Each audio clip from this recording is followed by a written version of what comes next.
ગાંધીનગરની સત્યાગ્રહ છાવણીમાં છેલ્લા 20 દિવસથી વ્યાયામ શિક્ષકોની લડત ચાલુ છે। આજે પણ 21મા દિવસે વ્યાયામ શિક્ષકો છાવણી ખાતે ધરણા પર બેઠા હતા।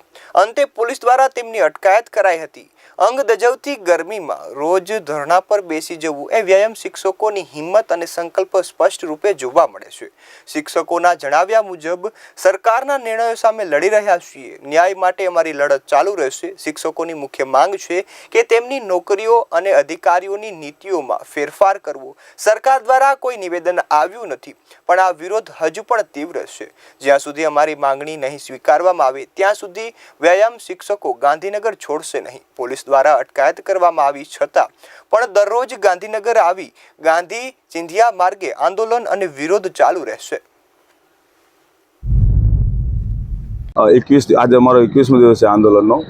अमे सत्याग्रह छावणी में छेल्ला 21 दिवस आंदोलन कर रहा। अमारी एक ज मांग है व्यायाम शिक्षकों की छेल्ला 15 वर्ष थी भर्ती करवामां नथी आई कायमी धोरणे ए भर्ती करवामां ज्यां सुधी सरकार अमने योग्य न्याय आपे अने योग्य अमने ज्यां सुधी अमने कहेवामां नहीं आवे के तमारे आटली जग्याओ अने आ तारीख सुधीमां करो त्यां सुधी अमे लोको सत्याग्रह छावणी छोड़वाना नथी। अमारुं आंदोलन बरकरार रहेशे।